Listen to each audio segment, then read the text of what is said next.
सातत्याने या संदर्भात अटी शर्ती आहे तशी मागणी होत होती। आज जवळपास आमच्या रणधीर सावरकरांच्या नेतृत्वात महायुतीचे सर्व आमदार मला भेटले आणि त्यांनी सगळ्यांनी मागणी केली की ही 50,000ची अट तुम्ही काढून टाका। त्यावेळी त्यांनाही मी आकडेवारी दाखवली। मी त्यांना हे सांगितलं की अट काढल्याने आमच्यावर 3-4 हजार कोटीचा भूर्दंड येईल, फार येईल असं नाही, 4,000 कोटीचा येईल, 5,000 कोटीचा येईल, पण शिस्तीचा भाग म्हणून ही आणलेली आहे। मी त्यांना दाखवलं की समजा 1 लाखापर्यंत नेली तर 2 लाख शेतकरी असे राहतात की ज्यांच्यावर त्या ठिकाणी त्यांना याचा फायदा मिळत नाही। पण तरी देखील सगळ्यांचं मत होतं की 2 लाख शेतकरी का सोडतात। केवळ त्याच्याकरता शेतकऱ्यांमध्ये अशी भावना होईल की कोणाला ठेवलं आणि कोणाला वगळलं।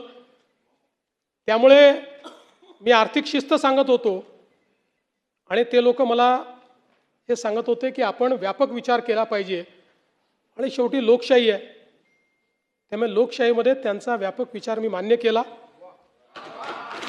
आणि आता हे जे महात्मा फुले कर्जमाफी योजनेतले जे लोक होते ज्यांना 50,000 रुपयापर्यंत आपण म्हटलं होतं त्यांनाही 2 लाखापर्यंत कर्जमाफी झाली। आणि त्यासोबत 26-27चा जो नियम आहे तोही वगळण्यात येईल। आता आपल्याकडे तर सगळं आहेच, 26 मध्ये कोणी कोणी पैसे भरले आहेत जसं यांनी सांगितलं 95% लोकांनी पैसे भरले। त्यामुळे आता त्याच्या आधीच्या 3 वर्षातले कुठलेही 2 वर्ष ज्यांनी रेग्युलर भरलेले आहेत ते सगळे लोक याकरता पात्र होतील। पुन्हा सांगतो, पहिल्यांदा राज्य सरकारने हा निर्णय घेतलाय, यापूर्वी कधीही असा निर्णय झालेला नाही।